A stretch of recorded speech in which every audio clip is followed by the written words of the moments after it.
Shere is a very pretty village nestled on the River Tillingbourne. It first appeared in the Doomsday Book in 1086 when it was owned by William the Conqueror. We start our ramble from the car park in the centre of Shere opposite Middle Street. Having walked down Middle Street passing the town well, we turned right at Lower Street with its very quaint cottages. And halfway along Lower Street we met Bill and Ben. We always wondered where they'd retired to. On reaching the end of Lower Street, we turn right and cross the Tillingbourne,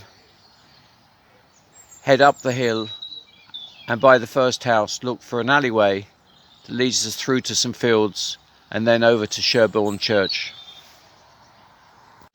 The alleyway we need is by the first house as we climb the hill.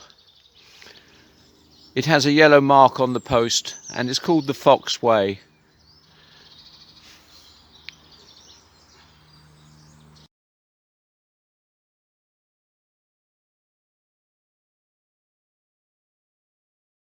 Having reached the end of the alleyway, we continued across the road and up the mini climb on the far side, which brings us here to this little gate. We go through the gate, across the field, keeping to the left-hand side all the time, and then on through the wood. Emerging from the wood, we walk across another field and reach Albury Street by passing on the right of Sherbourne Church. On reaching Albury Street, you can either turn right for the complete walk, which takes 3 hours and involves a very strenuous climb, or fast forward to when we return to this point and turn left going past the church. The abridged walk takes 1 hour and 30 minutes. We turn right and head towards Silent Pool on the other side of the A25. At the A25, which is very busy, we need to cross the road and then turn left. On entering the car park, I saw there was a trail or track to the right of the car park with signs for the Albury vineyard and distillery. I walked up the track probably 40 yards and found the path that leads up to North Downs Way and Silent Pool on my right hand side, and there's also a viewing platform here of Sherbourne Pool. Just a little bit further on, the track we need is off to the left, keeping Silent Pool on our right. And as they say, the water does have a strange bluish colour. And as we come up the steps from the pool, we see the expanse of the vineyard in front of us and the chalky path leading up to North Downs Way in this steep ascent, probably the most strenuous part of the walk, in front of us. As I reach the top of the climb, I find a signpost which tells us to go left for the North Downs Way in the Guildford direction, and there's also a sign saying it's the Deer Trail.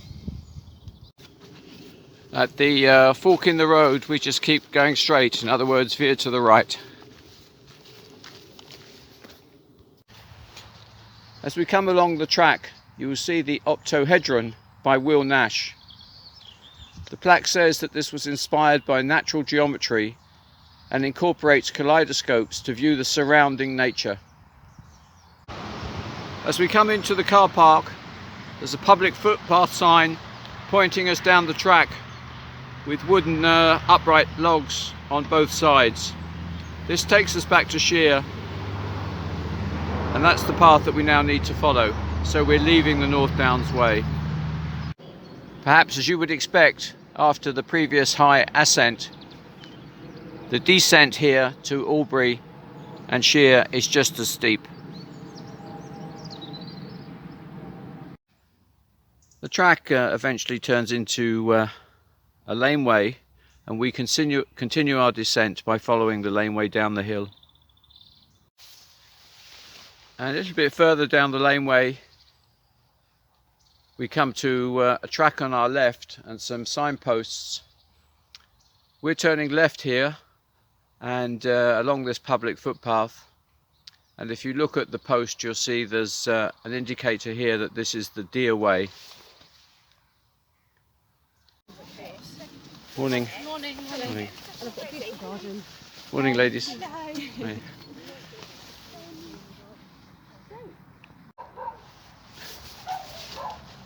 Emerging from the field, we pass the cottage on our right and follow the public footpath, which indicates we're still on the deer trail. Again, when we come to the next signs, we follow the public footpath and the deer trail.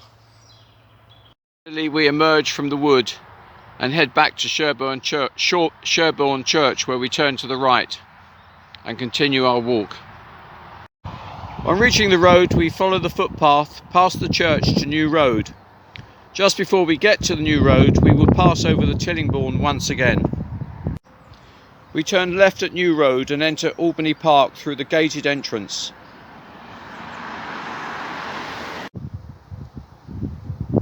At the fork in the road in front of the church, we veer to the right. After approximately 50 yards, look over to the right, and there is a public footpath accessible through a wooden gate on the edge of the wood. This is the beginning of the ascent and walk through the woodland. Of course, you may wish to visit the church before beginning this next stage and take a rest before the climb ahead.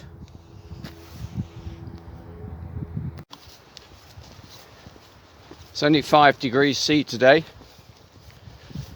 and with all this walking up and down, I feel quite warm.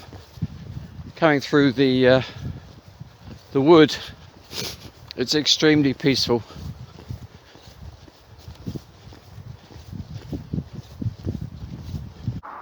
At the exit to the woodland, you will find an iron gate and a laneway.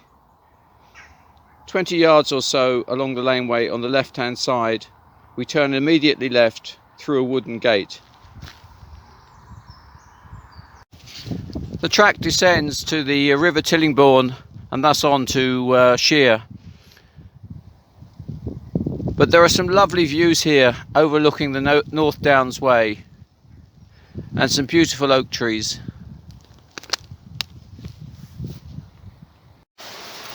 On reaching the River Tillingbourne, we pass through a gate to our right and then follow the track which leads us to Lower Street and into Shere.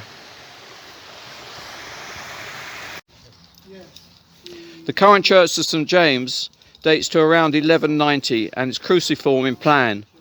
The church is approached up a cobbled path through a lich gate designed by Edward Lutyens in 1902.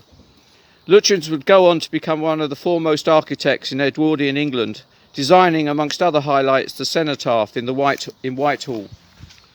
Lutyens designed quite a few cottages in Shere for the Bray family, hereditary lords of the manor. The walls are a fascinating jumble of materials, from reused Roman tiles to clunch, flint, cane stone imported from Normandy, Tudor bricks and local stone. At the rear of a church is a public footpath that we follow through the graveyard and continue straight on towards the road, which is Gumshoe Lane. At Gumshoe Lane we turn left, which leads us past the village hall and the museum.